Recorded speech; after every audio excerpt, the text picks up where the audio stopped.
Saudações de paz e de amor cósmicos, meus queridos irmãos e irmãs de caminhada.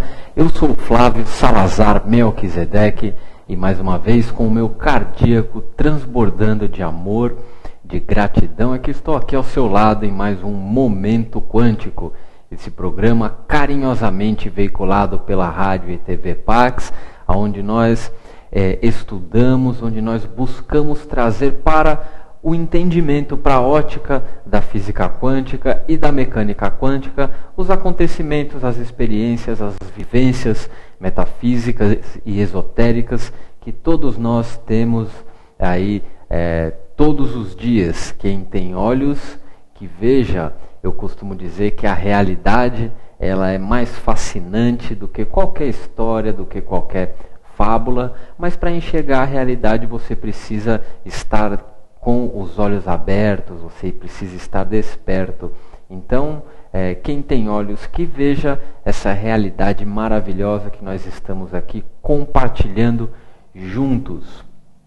Então, meus irmãos, ao longo da nossa caminhada aqui no Momento Quântico, estudamos alguns tópicos, muitos filosóficos, outros de origem mais científica, e é justamente sobre esses tópicos de origem mais científica que nós vamos tratar de um muito especial, um tópico que não tem como não ser linkado, não tem como você não fazer correlações com o mundo metafísico, com o mundo esotérico.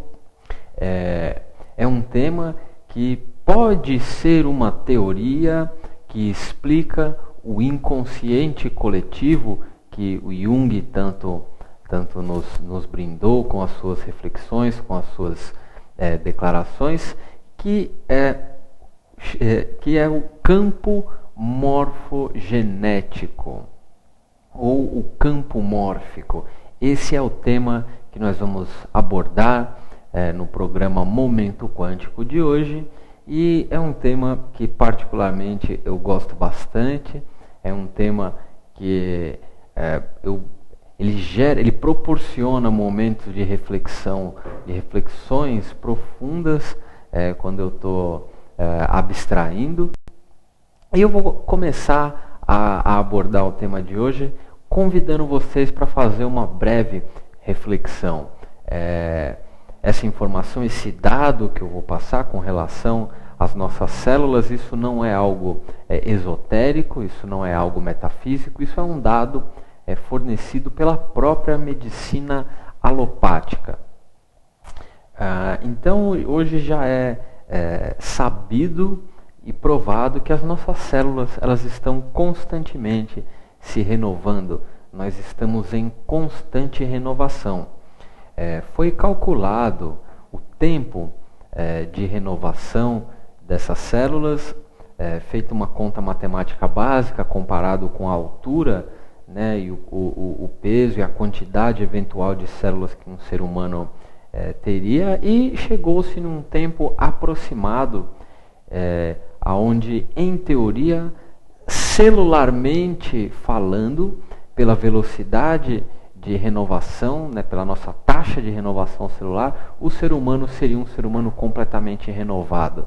Então, basicamente, se nós temos X números de células, elas se renovam a tal velocidade, em tanto tempo nós somos um ser humano completamente novo. Esse tempo foi aproximado, né, feito uma média populacional não, mas levando em consideração a média de peso e altura de toda a raça humana, e chegou-se a um número aproximado de 3 meses. Então, a cada 3 meses, todas as suas células do corpo são renovadas, todas, sem nenhuma exceção.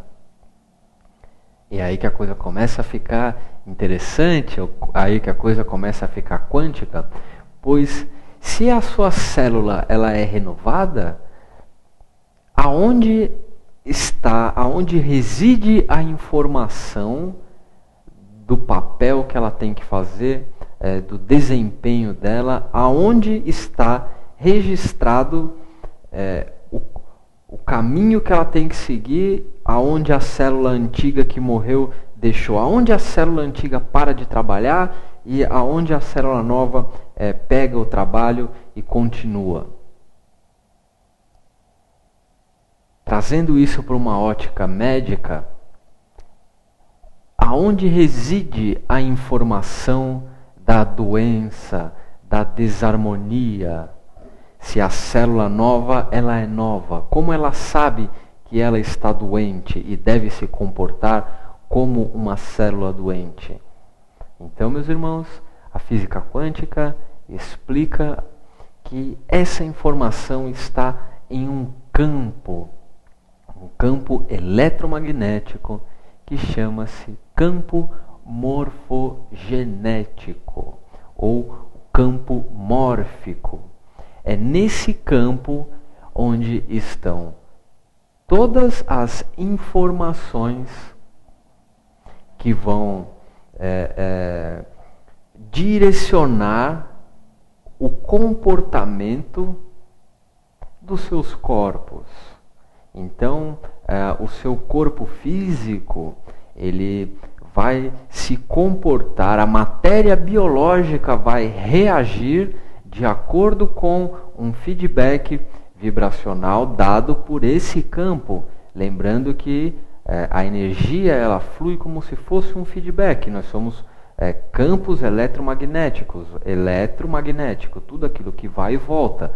Nesse processo de envio e retorno, essas informações, nesse feedback, essas informações então retornam a você e determinam o comportamento biológico, celular, comportamental, porque é nesse campo eletromagnético que vão ficar as informações, as tendências positivas e negativas, os skanas e os nidanas que o seu espírito vai ter que lidar, coexistir e sublimar nessa existência, bem como toda a informação do meio racial no qual você está inserido. Então, se o universo ele é feito de átomos, se o tijolo, o menor tijolo que constrói essa realidade é um átomo, e tudo é feito de átomo, por que então que eu não me fundo com a mesa? Por que então que os meus átomos não se agrupam com os átomos da mesa? Porque existe justamente esse campo eletromagnético, chamado de campo mórfico, que delimita aonde é a minha existência enquanto agrupamento de átomos e onde começa a existência de um outro agrupamento de átomos. Então, esse é um assunto muito, muito interessante, é um assunto que tem muito pano para manga, tem muito que nós podemos refletir e trazer os resultados dessa reflexão para o nosso dia a dia prático, especialmente na área da saúde. Lembrando que nós criamos, nós manifestamos a realidade baseada nos nossos sentimentos, e quanto mais informação, mais conhecimento você tem, mais você se assenhora dos seus sentimentos e, consequentemente, da sua realidade, seja ela econômica, afetiva, física, e aí eu digo nos sentidos biológicos, médicos, etc. Então, meus irmãos, aprofundando um pouco mais sobre esse assunto, vamos passar aí uma série de vídeos, dois deles protagonizado por um cientista, Rupert Sheldrake, que ele é hoje, não diria que o pioneiro, mas ele é o filósofo estudioso mais famoso, mais do momento, que está lidando com esse assunto. E entre esses dois vídeos recentes, vou passar um vídeo bem antigo, e aí peço desculpas pela qualidade das imagens, mas lembrando que isso aí era na época do VHS, para vocês verem que esse, apesar de ser um assunto que está vindo para a superfície da consciência agora, em termos globais, já é algo que o ser humano desconfia e experiencia já há muitos anos. Então, meus irmãos, vamos estudar esses breves vídeos e em instantes retorno para nós discorrermos um pouco mais sobre esse campo eletromagnético específico, dentre os muitos que compõem e organizam a nossa realidade, que é o campo morfogenético.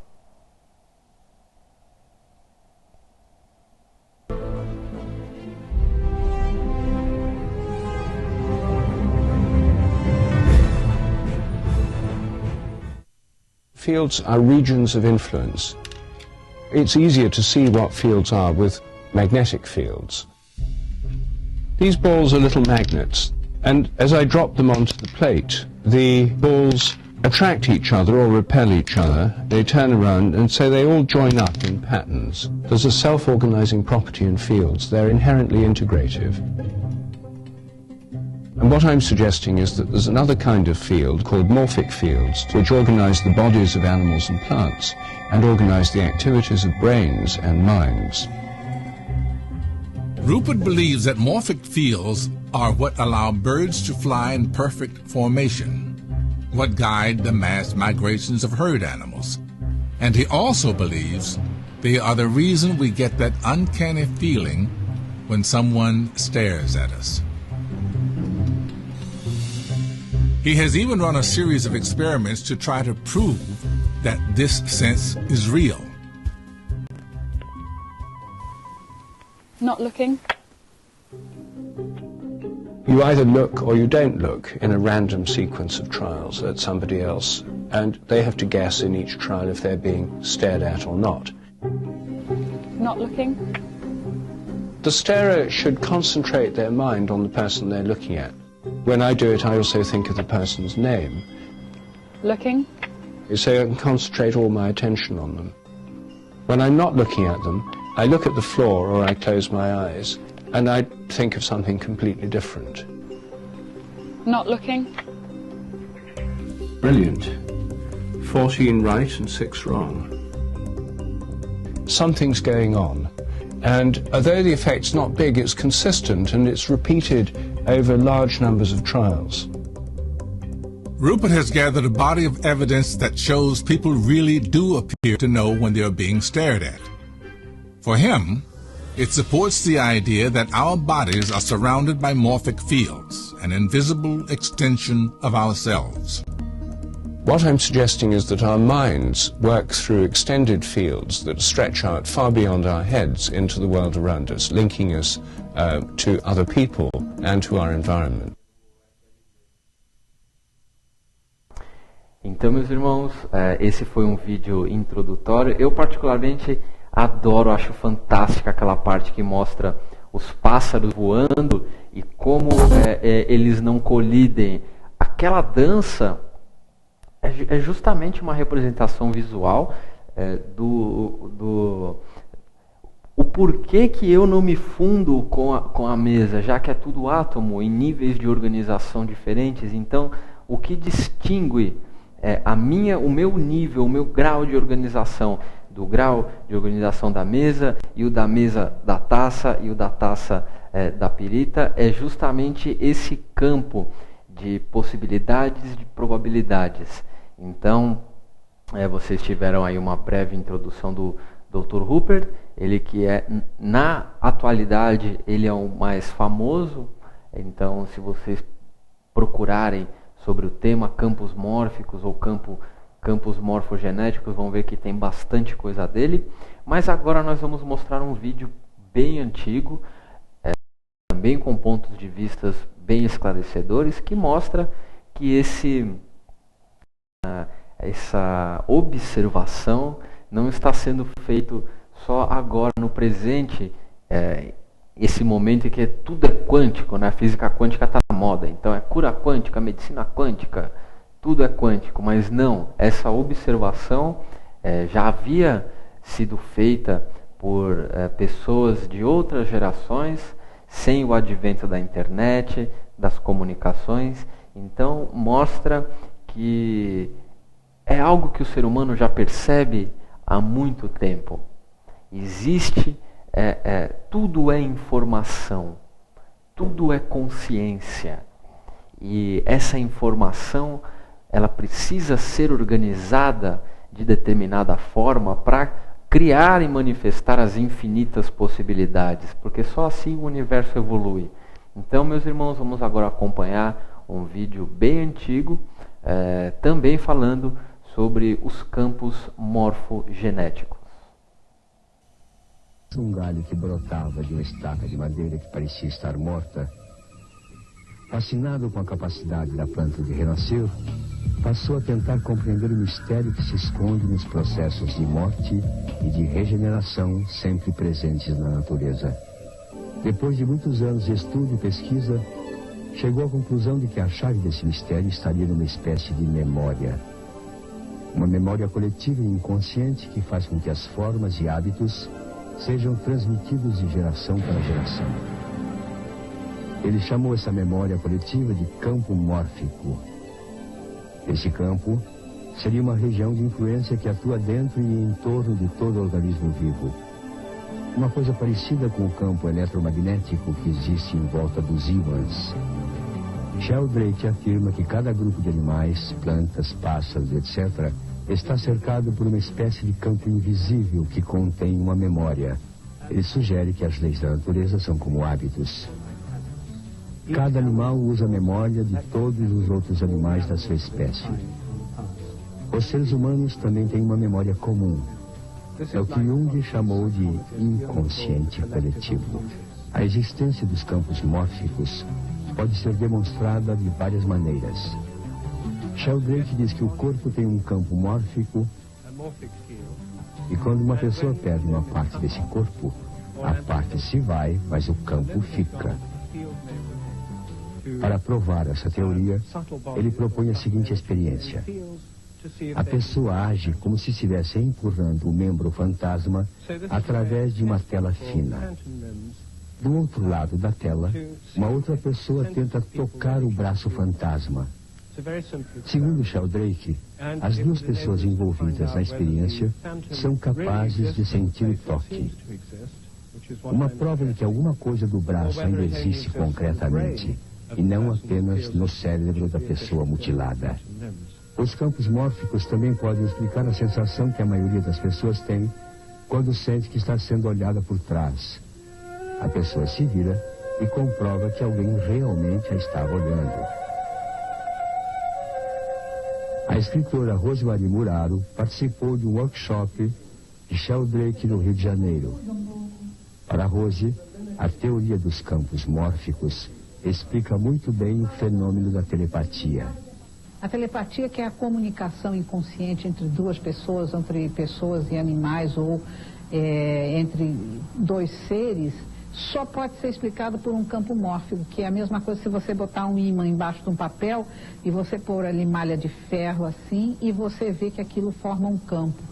Fora disso, você não pode explicar que uma pessoa, porque para haver a telepatia, precisa haver um laço de amor entre as pessoas, e é isso exatamente o campo que une as duas pessoas. Eu acho que a ciência, tendo encontrado tudo isso, eu acho que a espiritualidade cresce muito. A teoria da memória coletiva também pode lançar uma nova luz sobre a questão da existência de vidas passadas. Sheldrake diz que às vezes as pessoas podem entrar em sintonia com as memórias de uma outra pessoa que existiu no passado, o que não significa que elas foram realmente aquela pessoa. Significa apenas que se teve acesso à memória dela. Mas a aplicação prática mais importante dos campos mórficos pode estar na educação. Sheldrake garante que os seres humanos aprendem com mais facilidade o que os outros aprenderam antes. Esse fenômeno é muito comum entre os químicos. Quando um deles tenta cristalizar um novo composto, leva muito tempo para conseguir um bom resultado. Mas a partir desse momento, em outros lugares do mundo, muitos outros químicos conseguem cristalizar o mesmo composto num tempo muito mais curto. Mas a experiência mais fácil de se compreender é que foi feita numa universidade inglesa. Alguns pesquisadores conseguiram provar que as palavras cruzadas dos jornais são muito mais fáceis de resolver quando são feitas no dia seguinte à publicação original. Mas, além de um grande bioquímico, Sheldrake também é um filósofo. Por isso defende a ideia de que temos de nos responsabilizar não só pelos nossos atos e palavras. Também precisamos tomar muito cuidado com os nossos pensamentos. Eles interferem no meio ambiente. Então, meus irmãos, por esse vídeo vocês puderam acompanhar que esse é um conceito que não é de hoje, é um conceito que as gerações metafísicas anteriores, espiritualistas, já vêm abordando, já vêm se aprofundando, e é um conceito que explica e abarca outras teorias. Então, seria correto dizer que o inconsciente coletivo seria uma faceta, uma parte desse campo, estaria circunscrito nesse campo? Sim. Seria. Esse campo morfogenético é onde estão vibrando as informações, as tendências positivas, negativas de você como raça, de você como cidadão, como integrante daquela comunidade na qual o seu espírito, a sua mônada optou por se manifestar na matéria, onde estão as tendências positivas e negativas da sua ancestralidade. Então é ali que é naquele campo onde residem as informações ancestrais de todo o resgate e harmonização kármico-familiar que você deve fazer. E as pessoas, aí quem gosta da parte transpessoal, sabe muito bem que as técnicas de constelações sistêmicas estão profundamente ligadas a essa teoria dos campos mórficos. Mas aonde eu particularmente me interesso bastante é na parte biológica, porque segundo essa linha de raciocínio, e particularmente é uma linha de raciocínio que me agrada bastante, e eu tenho esse modelo como parte das verdades que compõem a minha própria realidade, de que uma vez retirado desse campo todas as informações desarmônicas, o corpo biológico e todos os seus microcosmos, eles começam a reagir, começam a se comportar, começam a vibrar em perfeita harmonia e equilíbrio com o projeto original do corpo humano, sem as tendências negativas, sem as propensões, sem aquelas fraquezas que o corpo humano foi adquirindo em função do nosso dia a dia, da falta de comunhão com a natureza, da desconexão com a divindade que em nós habita. Então, vejo muita valia no campo da medicina, no campo médico, em se entender, em se aprofundar nessas teorias.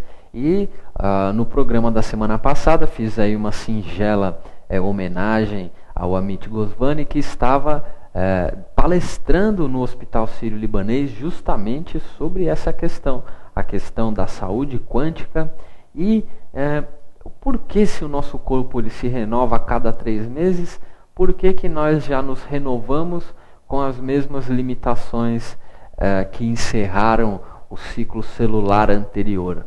Então, meus irmãos, isso é algo para se pensar, é algo para incorporar no dia a dia de vocês. Por que no dia a dia de vocês? Porque os conceitos quânticos, os conceitos da mecânica quântica, eles são interessantes porque eles não são apenas teorias. Não, isso depois de entendido e sentido, você leva e aplica no seu dia a dia. Então, o mais legal, o mais bacana da mecânica quântica é você fazer essas experiências dentro da sua realidade e ver os resultados. Então, vamos assistir mais um vídeo do Rupert Sheldrake e em instantes voltamos aí com as nossas considerações finais.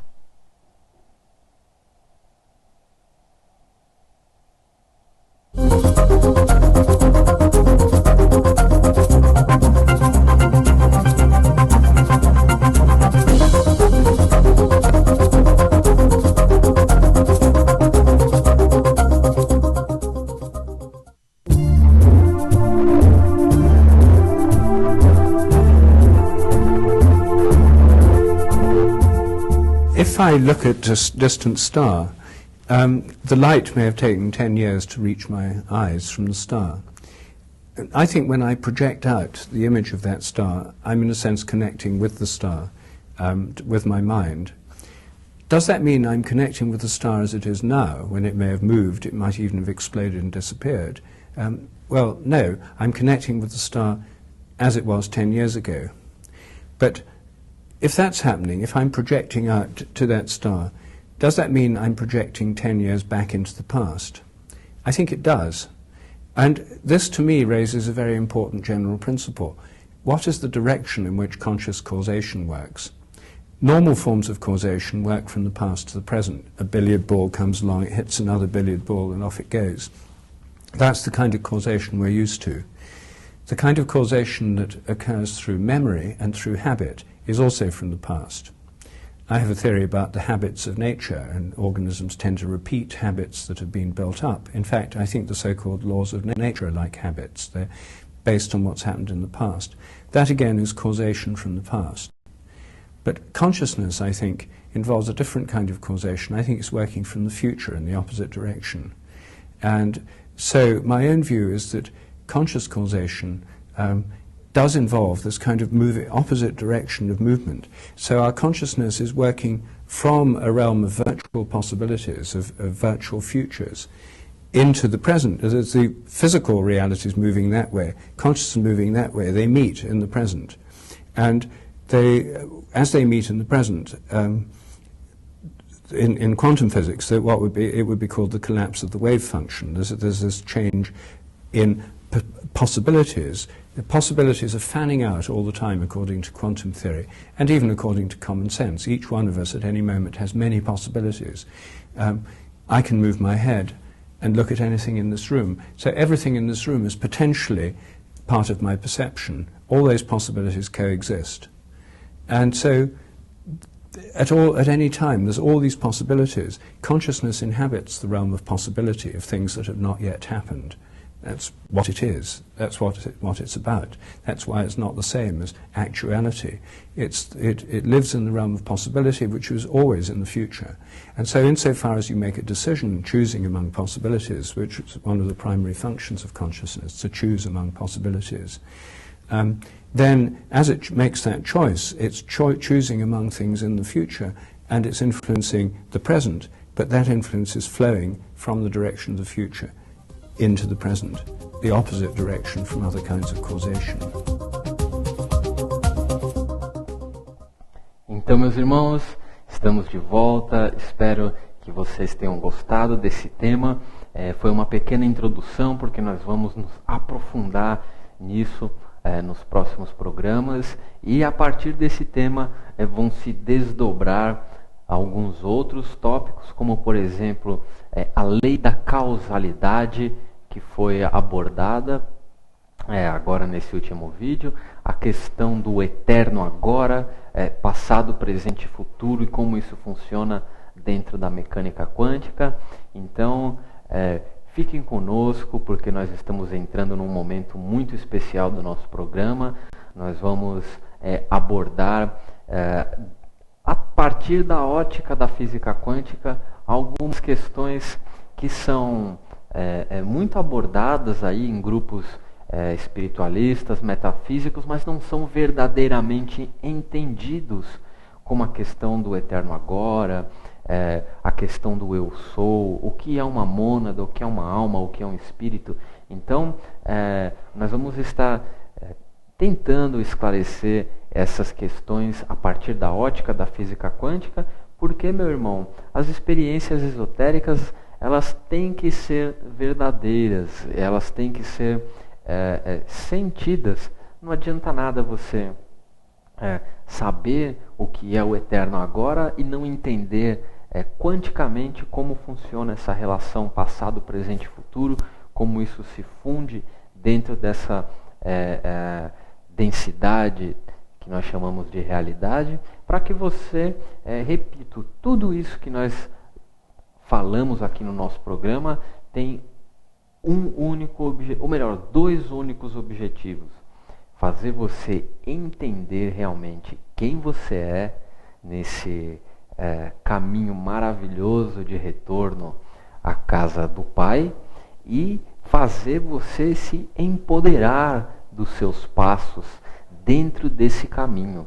Porque, meus irmãos, nós somos nós somos conduzidos muitas vezes por influências externas, conduzidos muitas vezes pelo nosso próprio inconsciente, e devemos nos apoderar dos nossos passos e trilhar o nosso caminho de retorno à casa do Pai com firmeza e consciência, lembrando que tudo isso sempre o amor e o saber e o poder sempre regados e permeados por muito, mas muito amor. Meus irmãos, mais uma vez, muito obrigado pela permissão de entrar nas suas casas, nos seus locais de trabalho. Eu sou Flávio Salazar Melquisedeque e esse foi mais um Momento Quântico. Até a próxima semana e Namastê. Padme Hum